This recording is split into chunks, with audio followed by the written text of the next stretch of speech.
ओम गम गणपते नमः।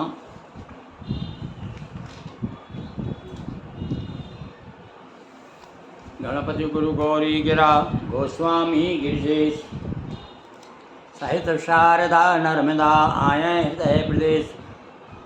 बंदौ हनुमत लखन संगोर पुहन भरत सुजान।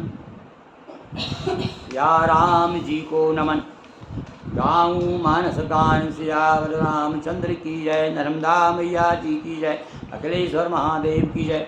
हाँ, तो रामचरितमानस के प्रेमी बंधुओं, देखिए, मानस की कथा सुनाते हुए 156 दिवस हो चुके हैं और आज 157वां दिवस। हम आपको 157 दिवस पर आपको याद कीजिए, आपको कल हमने आपको कौन सी कथा सुनाई थी?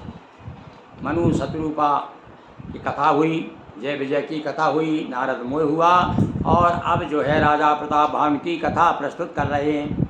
राजा प्रताप भानु की बड़ी तारीफ की, बताया कैसा था। और भैया, जैसा कि वेदों में बताया गया है कि कैसा होना चाहिए मनुष्य का चरित्र, उसी को कहीं भी किसी प्रकार की कोई जीवन में कमी नहीं थी। बड़े धार्मिक थे, न्यायप्रिय थे, और बल्कि इंद्र के समान ऐश्वर्य प्राप्त था उनको।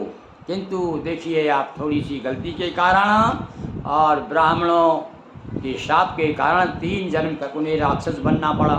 तो कथा कहाँ चल रही है कि शिकार खेलने जाते हैं प्रताप भानु, और जंगल में एक बारह है, बहुत बड़ा भयंकर।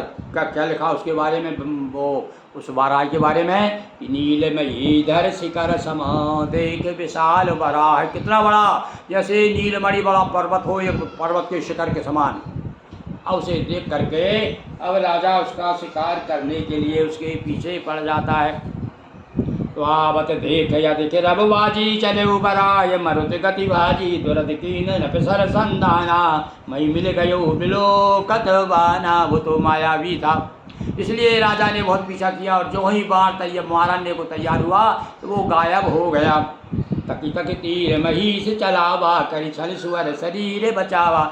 और बड़ी सावधानी से बात शिकारी थे राजा, तो है राजा लोग तो शुरू से ही बड़े वो कहना चाहिए कि धनुष बाण चलाने में तो बड़े तीरंदाज कहते हैं ना जिन्हें।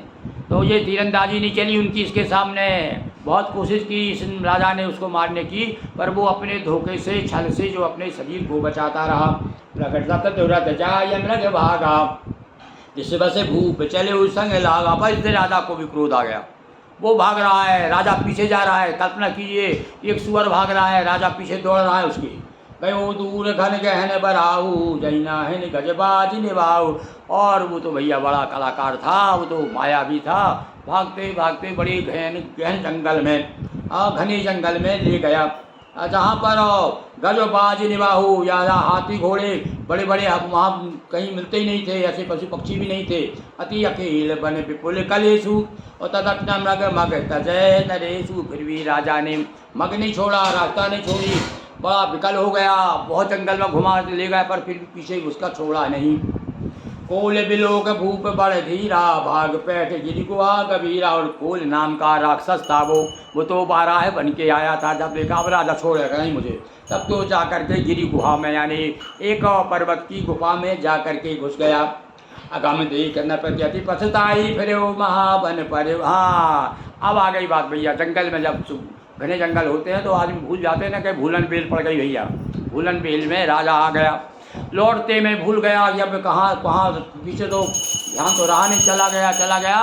और जब रास्ता भूल गया तो फिर क्या हुआ, खेल खिन्न चोंदित त्रसित राजा बाज समेत खोजत व्याकुल सरित सर जल बिन भयऊ। अच्छा, बहुत समय हो गया, हाँफते हाँफते काँपते, और अब तो क्या है, प्यासा हो गया राजा।